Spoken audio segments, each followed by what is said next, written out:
ముఖ్యంగా ఎగ్జిక్యూటివ్ వ్యవస్థలను ప్రభుత్వం రాజ్యాంగానికి వ్యతిరేకంగా పాలకపక్షం వాటిని గుప్పిట్లో పెట్టుకొని ఆంధ్ర రాష్ట్రంలో సాగిస్తున్నటువంటి అరాచక పాలన ఈరోజు ఒక్క సాదృశ్యం మొన్న చూసుంటారు. కొమ్మినేని శ్రీనివాసరావు గారు ఆ కేఎస్ఆర్ లైవ్ షోలో వారు ఆ లైవ్ షో కండక్ట్ చేసేదానికి వారి మీద వేట చేసి బంధించి అప్లై కానటువంటి సెక్షన్లు పెట్టి ఆయనకి వర్తించినటువంటి సెక్షన్లు పెట్టి వేధించి ఫైనల్గా జైలుకు పంపించి పైశాచిక ఆనందం పొందినటువంటి పాలక పక్షానికి ఒకటే చెప్తున్నా, ధర్మం న్యాయం ఖచ్చితంగా ఎక్కడో ఒక దగ్గర గెలుస్తుంది. ఒక్క మాట చెప్తున్నాను, ఇదే విధంగా బ్రిటిష్ పార్లమెంట్లో చర్చలు సెకండ్ వరల్డ్ వార్ జరుగుతుండగా చర్చలను కొసిరేస్తారు.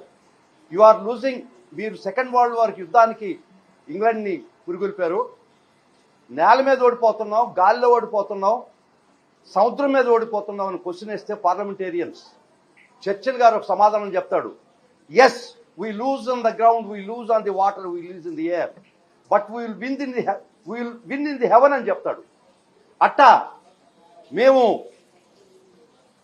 ఒక్కొక్క దగ్గర ఓడిపోతున్నా కూడా మొక్కవోని ధైర్యంతో ఈరోజు సుప్రీంకోర్టుకు తీసుకొచ్చినటువంటి వైనం, కింద కోర్టులో న్యాయం జరగనటువంటి పరిస్థితి, 3 సంవత్సరాల లోపల శిక్ష ఉండేదాని ప్రతి అఫెన్స్కి 35(3) BNSS ఇవ్వాలి, 41A CRPC ప్రకారం ఇవ్వాలి. ఇట్లా చట్టం చాలా స్పష్టంగా చెప్పినా కూడా వారు ఆ కేసుకి SC ST యాక్ట్ జోడిస్తే గౌరవ మ్యాజిస్ట్రేట్ వారు దాన్ని తీసేయడం జరిగింది, డిఫమేషన్ సెక్షన్ తీసేయడం జరిగింది. వారి మీద నమోదైనటువంటి సెక్షన్స్ 4 సెక్షన్స్ కూడా 6 సెక్షన్స్ కూడా 3 సంవత్సరాల లోపల పనిష్మెంట్ శిక్షార్హమైనటువంటి కేసుల్లో కూడా మేము వాదనలు చాలా గట్టిగా వినిపించినా కూడా అర్నేష్ కుమార్ జడ్జిమెంట్ ప్రకారం అరెస్ట్ ఇల్లీగల్, 35(3) ప్రకారం నోటీస్ ఇచ్చి పంపించేయాలా, ఇది అరెస్టే ఇల్లీగల్ మేము వాదించినా కూడా అక్రమమైనట్టు అరెస్ట్ చేసి కోర్టు ముందర ప్రొడ్యూస్ చేసినా కూడా కోర్టు వారి దృష్టికి కూడా తీసుకుపోయినాం.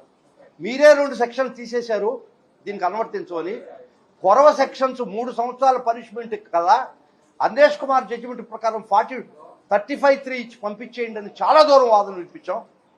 చాలా వరకు మేము ఆ మా వాదనలు అప్ టు లంచ్ టైం పరిగణలోకి తీసుకోలేదా గౌరవ న్యాయస్థానం. అయినా అప్పటికే రిమాండ్ చేయడం జరిగింది. తర్వాత లంచ్ తర్వాత మమ్మల్ని ఆర్గ్యుమెంట్ చెప్పన్నాము, ఏదో చెప్పామనుకోండి, అయినా కూడా 3 సంవత్సరాల లోపల పనిష్మెంట్ సెక్షన్కి రిమాండ్ కొమ్మినేని శ్రీనివాసరావుని రిమాండ్ చేయడం జరిగింది. దాన్ని మేము చాలా సీరియస్గా పరిగణించి చట్ట పరిధిలో లేనటువంటి అంశం అని చెప్పి మేము ఈరోజు మొన్న పిటిషన్ ఫైల్ చేసి SLP ఫైల్ చేసి గౌరవ సుప్రీంకోర్టు దగ్గర ఈరోజు వాదనలు జరిగినాయి. వాదనలు జరిగితే సుప్రీంకోర్టు వారు చాలా స్పష్టంగా చెప్పి వారిని ఫోర్త్విత్ ఈ క్షణమే జైలు నుంచి రిలీజ్ చేయాలన్నటువంటి ఆర్డర్ ఇవ్వడం జరిగింది ఈరోజు. తర్వాత ఈ కేసు మేము పూర్వాపరాలు పరిశీలిస్తాం. First interim relief, illegal arrest కదా, అది ఇల్లీగల్ డిటెన్షన్ కదా అని మా వాదన.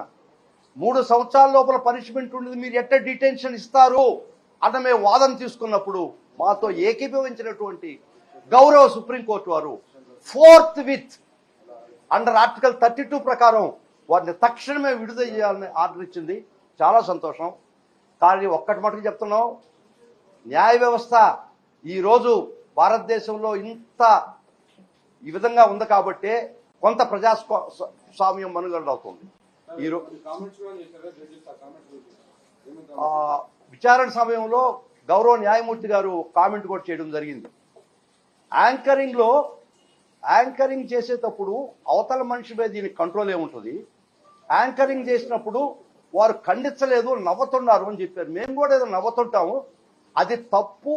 యాంకరింగ్ లో కూడా కొమ్మినేని శ్రీనివాసరావు ఇది తప్పు ఖండించినారని కోర్టు గారి దృష్టికి తీసుకున్నాం. అది కూడా వారు పరిగణలోకి తీసుకున్నారు. తీసుకొని ఈ విధమైనటువంటి చర్యలు చాలా తీవ్రంగా గ్రహించింది గౌరవ సుప్రీంకోర్టు వారు. కానీ ఒక్కటే చెప్తున్నాం, మీరు ఆ రాష్ట్రంలో ఏ కేసైనా పెట్టి 3 సంవత్సరాల లోపల పనిష్మెంట్ ఉన్నా కూడా మీరు రిమాండ్ చేయించి కలిచారు. ఈ రోజు దానికి ఖచ్చితంగా తిరోగమనం ఏర్పడ్డది. ఈ విధమైనటువంటి చర్యలకి ఈరోజు ఖచ్చితంగా సుప్రీంకోర్టు వారు చెంపదెబ్బ వేసినటువంటి పరిస్థితి వచ్చింది. కాబట్టి ఇప్పటికైనా చెప్తున్నాను ఈ పరిపాలకులకి, ఇప్పటికైనా చెప్తున్నాను ఈ పోలీసు వ్యవస్థకి, మీరు చట్ట ప్రకారం పోండి. బిఎన్ఎస్ఎస్ 35(3) ఆలోచించండి. పనిష్మెంట్ బిలో 7 years ఉంటే మీరు హక్కు అరెస్ట్ చేయడానికి లేదని చాలా స్పష్టంగా అర్నేష్ కుమార్ చెప్తే కూడా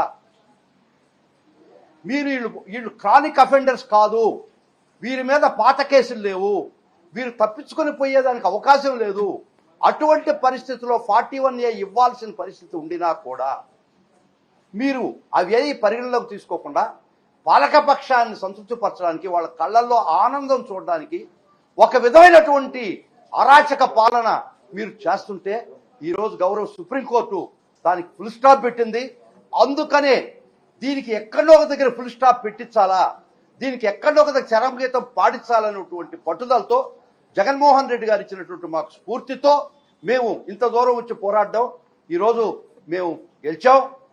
3 సంవత్సరాల లోపల అఫెన్స్కి అరెస్ట్ చేసినటువంటి కొమ్మినేని శ్రీనివాసరావు గారిని తక్షణమే రిలీజ్ చేయమనేటువంటి ఆర్డర్ వేసి మేము ముఖ్యంగా ఈ లైవ్ షో అయిపోయిన తర్వాత ఒక వెల్ ఆర్కెస్ట్రేటెడ్ ఒక విషస్ క్యాంపెయిన్ చేసి ఈ రాష్ట్రం మీద సాక్షి ఆఫీసులు ధ్వంసం చేసి కాల్చేసిన పరిస్థితి.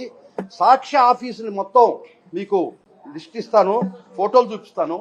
ఇదే ధర్మమా అని అడుగుతుండా. ఈ విధంగా మీరు ఒక పత్రికా ఆఫీసుల మీద టోటల్గా మీరు మీ యొక్క దురాగతాలను గొంతెత్తి వెలుగు చాటుతున్నటువంటి సాక్షి మీడియాని గొంతున్నలో అని చెప్పి,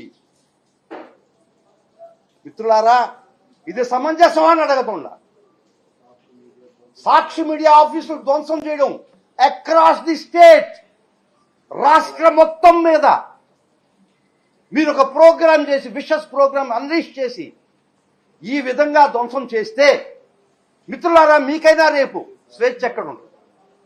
ఈ పాలక ప్రభుత్వం మీద గొంతెత్తి తెరిస్తే, గొంతెత్తి చెప్తే ఈ విధంగా ధ్వంసం చేస్తారా? అదే ఇటువంటి ప్రోగ్రాం నేను ఈనాడులో కూడా చూశాను మొన్న.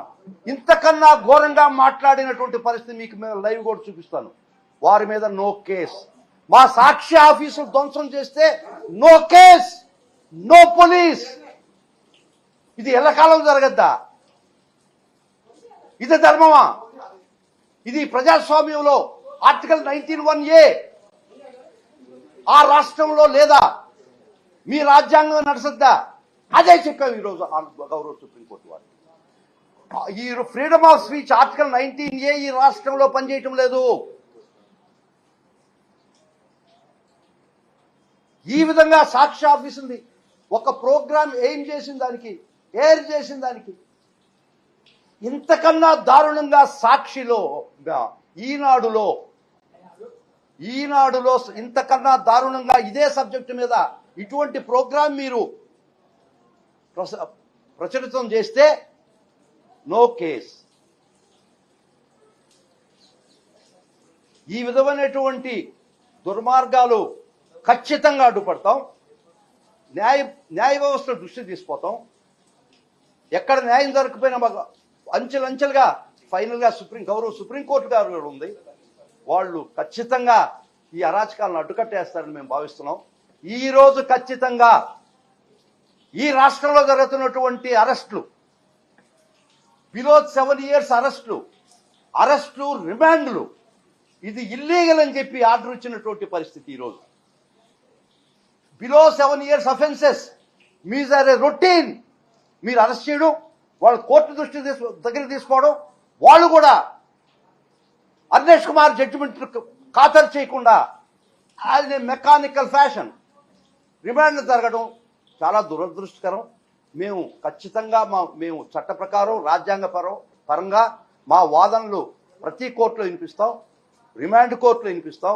హైకోర్టులో వినిపిస్తాం, కాకపోతే సుప్రీంకోర్టులో కూడా వినిపిస్తాం. ఈరోజు ఖచ్చితంగా ఈ విధమైనటువంటి ఇల్లీగల్ అరెస్టులు, ఇల్లీగల్ రిమాండ్స్కి ఈరోజు ఖచ్చితంగా గౌరవ సుప్రీంకోర్టు అడ్డు వేసింది. చాలా సంతోషం. ఈ విధమైనటువంటి ఒక విషస్ క్యాంపెయిన్ సాక్షి ఆఫీసెస్ మీద అక్రాస్ ది స్టేట్, అది కూడా తీసుకుపోతున్న దృష్టిలో ఇది ఇంట్రీమ్ రిలీఫ్ ఇచ్చారు. ఫైనల్ రిలీఫ్లో ఇది హీరింగ్ వస్తుంది. ఇవి అన్నీ కూడా సుప్రీంకోర్టుకు మేము ఫైల్ చేశాం. మా సాక్షి ఆఫీసుల మీద ధ్వంసం చేసినటువంటి పేర్లతో కూడా, వ్యక్తుల పేర్లతో కూడా, ఆ ఫోటోలతో కూడా మేము కోర్టు వారికి ఈరోజు మేము ఫైల్ చేయడం జరిగింది కోర్టు వారి ముందర. ఇవన్నీ ఫైనల్గా హీరింగ్కి వస్తాయి. ఈరోజు ఇంట్రీమ్ రిలీఫ్ ఇచ్చాడు. తక్షణమే వారి అరెస్టు ఇల్లీగల్ కాబట్టి 4th విత్ రిలీజ్ చేయమని ఇచ్చారు.